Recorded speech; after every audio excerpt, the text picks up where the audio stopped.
एक ज़रूरी बात बतानी थी सुजाता। पटना से उसकी सहेली श्वेता बोल रही थी। अरुण को कोरोना हुआ है। बहुत सताया था ना तुम्हें, अब भुगत रहा है। पर मुझे क्या, वह लापरवाही से बोली। अब तो तलाक की औपचारिकता भर रह गई है। उसे मुझे भरण पोषण का खर्च देना ही होगा, और क्या। वह पीएमसीएच में भर्ती है। अब उसकी अकल ठिकाने लग जाएगी। अस्पताल में अपनी सांसें गिन रहा है वो। ऑक्सीजन दिया जा रहा है उसे। क्या बोली, अस्पताल में भर्ती है? होम क्वारंटाइन में नहीं है वो। नहीं, सीरियस कंडीशन थी, तभी तो हॉस्पिटल जाना पड़ गया। हाथ का काम छोड़ वह एकदम थम से बैठ गई। मोबाइल फ़ोन गिरते गिरते बचा। अरे ये क्या हुआ? उसने तो ऐसी उम्मीद नहीं थी। वह तो बस इतना चाहती थी कि वह अपने पुराने घर का मोह छोड़ किसी फ्लैट में शिफ्ट करे। वहाँ वह स्वतंत्रतापूर्वक रहेगी और घूमे फिरेगी। मगर अरुण ने बात का बतंगड़ बना दिया था और उससे साफ साफ कह दिया कि उसको रहना है तो रहे, अन्यथा कहीं और जाए। मैं अपनी माँ और छोटे भाई को छोड़ कहीं नहीं जाने वाला। बाद में वह उस पर संदेह करने और बात बात में उल्टे सीधे आरोप लगाने लगा था। यह विवाद इतना बढ़ गया कि उसका घर में रहना दूभर हो गया था। इसलिए वह 3 साल के मुन्ने को ले अपने मायके सासाराम चली आई थी। अरुण ने साफ साफ कह दिया था, जब वह गई है तो उसे बुलाने वाला भी नहीं। भैया उससे बात करने गए तो वह बोला, ऐसी भी क्या जिद जो घर छोड़कर चली गई। माँ ने मुझे किस तकलीफ से बड़ा किया है यह मैं ही जानता हूँ। मैं उसे छोड़ नहीं सकता। हाँ, उसे छोड़ सकता हूँ। आप कह दीजिए कि वह तलाक के पेपर भेज दे, मैं साइन कर दूंगा। भैया भी उसे उल्टा पुल्टा बोल वापस हो गए थे और वकील से मिलकर उसके तलाक के दस्तावेज तैयार करने लग गए थे। साल भर से उसके तलाक का केस चल रहा था। वह उससे भरण पोषण का खर्च भी चाहती थी और इसलिए अभी तक फैसला नहीं हुआ है।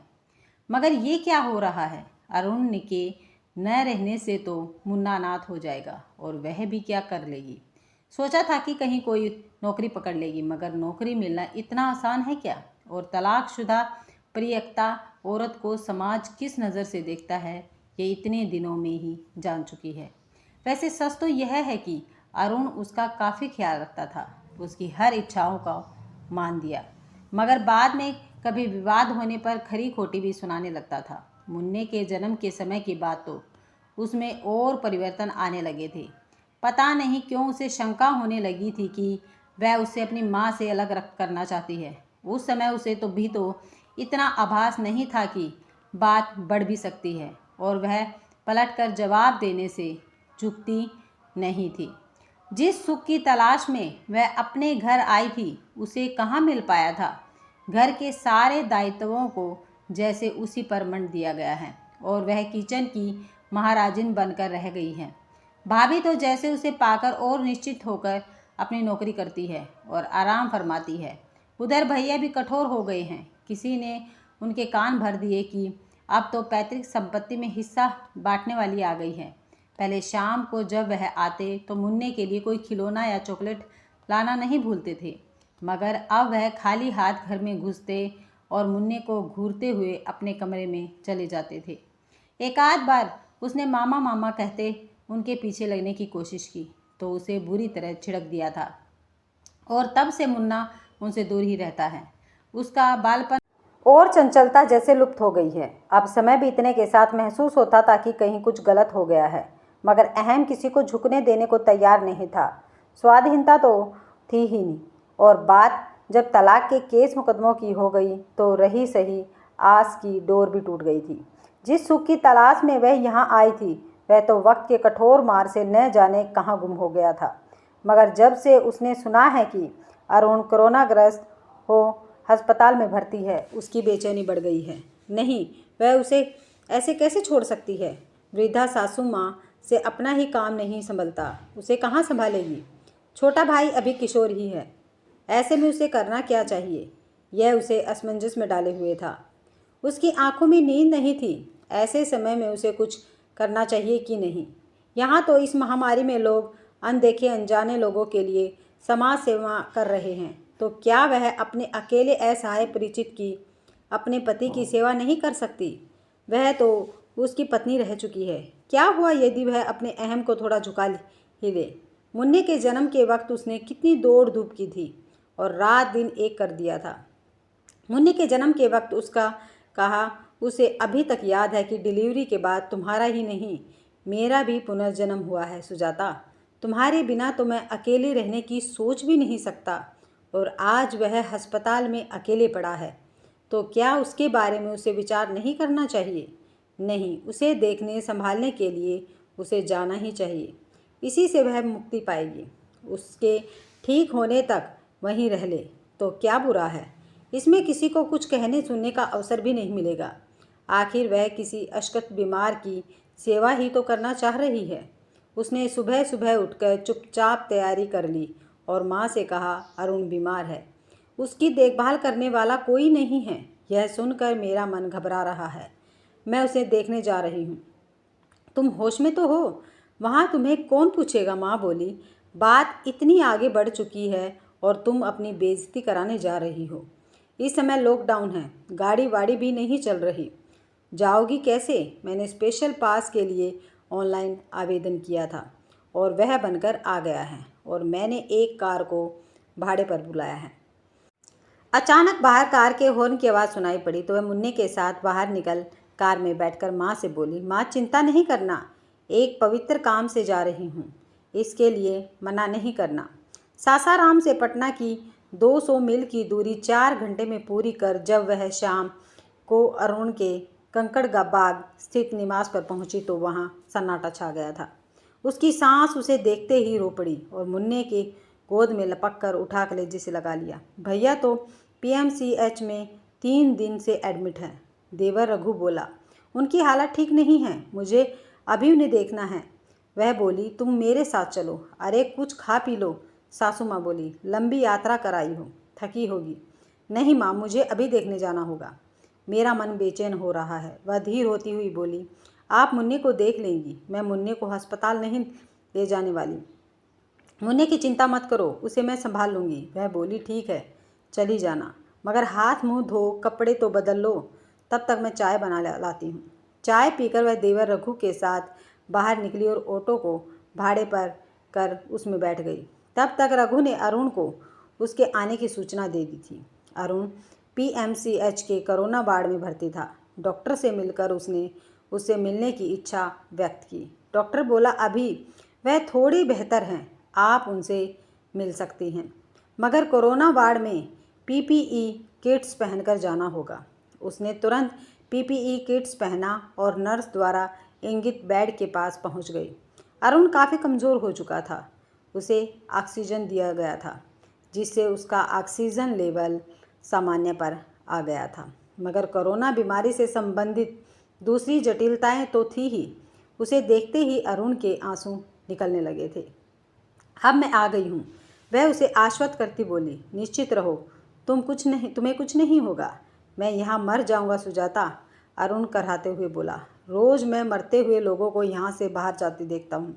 मैं मरना नहीं चाहता, मुझे इस नर्क से बाहर निकालो, मैं घर जाना चाहता हूँ। मैं डॉक्टर से बात कर उनसे निवेदन करूँगी कि वह तुम्हें घर जाने की इजाज़त दे दे। अब मैं आ गई हूँ और घर पर भी इलाज संभव है। डॉक्टर से बात करने पर वह बोले, हाँ खतरा तो टल गया है, होम आइसोलेशन कर भी इनका इलाज किया जा सकता है। अगर घर में रखकर इनकी बेहतर देखभाल की जाए तो जल्दी स्वस्थ हो जाएंगे। आप चाहती हैं इन्हें ले जाना तो मुझे इन्हें रिलीज़ करने में कोई आपत्ति नहीं होगी। उसने पहले अपनी सास को फ़ोन किया।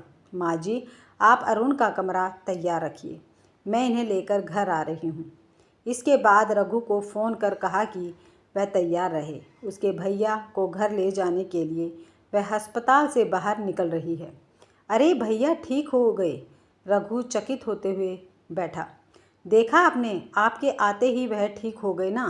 अभी ठीक नहीं हुए, बस खतरे से बाहर हुए हैं, वह गंभीर हो बोली। पूरी तरह ठीक तो वह घर पर होम आइसोलेशन से होंगे। सुजाता ने रघु का सहयोग ले अरुण को सहारा दे एम्बुलेंस में सावधानी से बिठाया और ड्राइवर को चलने का इशारा कर खुद बैठ गई। घर पहुंचते ही अरुण को देख उसकी सास की रुलाई फूट पड़ी तो वह उन्हें समझाते हुए बोली, अभी रोने का समय नहीं है, उनके देखभाल का समय है। अब मैं आ गई हूँ तो इन्हें ठीक होना ही है, मैं इन्हें पूरी तरह स्वस्थ करूँगी। तुम इसे अस्पताल से वापस ले आई, यही क्या कम है? वह बोली, मैं तुम्हें क्या आशीष दूँ बहू, जो तुम मेरे बेटे के साथ हो। अब यह ठीक हो जाएगा। अरुण को उसके कमरे में शिफ्ट करने के बाद वह बोली, इनके कमरे में आने जाने से आप लोग परहेज रखेंगे। बात करनी हो तो मास्क लगाकर दूर से ही बात कर लिया करें। और जैसा कि डॉक्टर ने कहा है, आप लोग इनसे संबंधित कोई भी काम करने के उपरांत हाथों को सैनिटाइज करें और साबुन से हाथ धो लिया करें।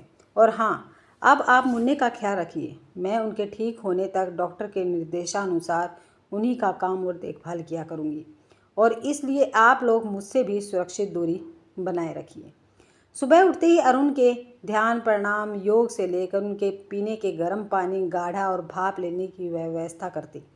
इसके बाद उसके स्नान, पौष्टिक भोजन आदि की व्यवस्था कर उसे निश्चित कर ही वह अपने पर ध्यान देती थी। उसके उपयोग में आने वाले कपड़ों, चादर, तौलिया आदि तक को अच्छी तरह साबुन और गर्म पानी से धुलाई कर उसे सूखने को देती। इसके उपरांत वह खुद के नहाने धोने की व्यवस्था में लग जाती थी। अरुण के प्रति निश्चित होने के बाद ही वह किचन का रुख करती थी। 15 दिनों की निरंतर सेवा सुरक्षा से अरुण के स्वास्थ्य में तेजी से सुधार हुआ। 16वें दिन उसने स्वयं के साथ उसका भी कोरोना चेक करवाया था। अरुण कोरोना पॉजिटिव से नेगेटिव हो चुका था, मगर अब सुजाता स्वयं संक्रमित हो कोरोना के चक्कर में आ चुकी थी। तुम घबराना नहीं सुजाता, अरुण उसे दिलासा देते हुए कहने लगा। जैसे तुमने मेरी सेवा की है, उसी प्रकार मैं तुम्हारी देखभाल करूँगा। तुमने मुझे सेवा का अर्थ बताया है, अब मैं उसे पूरा करूँगा। और अब सुजाता होम आइसोलेशन में थी। मुन्ना हरदम अरुण की गोद में चढ़ा रहता था, सुजाता की ज़रूरतों का सभी ख्याल रखते और उसके ठीक होने में हर संभव मदद पहुंचा रहे थे। घर का सारा काम सभी मिलजुल कर ऐसे निपटाते कि समय का पता ही नहीं चला कि कब बीत गया। अगले पखवाड़े जब उसकी जांच हुई तो वह नेगेटिव हो चुकी थी। तुमने मुझे बचा लिया अरुण, वह मुस्कुरा कर बोली। तो अरुण निश्चित भाव से बोला, मैंने तो सिर्फ अपने कर्तव्य का पालन किया है सुजाता। सच तो यही है कि तुम मुझे मृत्यु के मुंह से वापस खींच लाई हो। तुम्हारे प्यार की वजह से मैं जिंदा बच गया। तभी अप्रत्याशित ढंग से अरुण के वकील का फ़ोन आ गया। आप स्वस्थ होकर घर लौट आए, यह जानकर खुशी हुई है। इतने दिन आपको जानकारी नहीं दी थी। दरअसल आपका केस जटिल हो गया है। अभी तो लॉकडाउन चल रहा है। लॉकडाउन ख़त्म होने पर संभवतः इसकी सुनवाई अगले महीने की किसी तारीख को हो। अब उसकी कोई ज़रूरत नहीं वकील साहब। अरुण हंसते हुए मुन्ने को प्यार करते हुए उसे देखते हुए बोला। अब हमें अपनी गलत फहमियों का एहसास हो गया है। अब हमें तलाक नहीं चाहिए। मेरी ज़िंदगी मुझे वापस मिल गई है। इस कोरोना ने एहसास दिलाया है कि अंततः हमें अपना परिवार ही सुरक्षा प्रदान करता है। आप तलाक को कैंसिल कराने के लिए आवेदन कर दें। सुजाता का मौन जैसे उसे सहमति प्रदान कर रहा था, और अब वह सुजाता से मुखातिब हो कह रहा था, प्यार को झुकना ही होता है, अपनों की खातिर, अपने परिवार की खातिर। यह प्यार झुकना सिखाता है। इस कोरोना ने मुझे यही सीख दी है कि अपना परिवार कितना महत्वपूर्ण है। अंत में वही काम आता है। सभी की आंखों में खुशी के आंसू थे।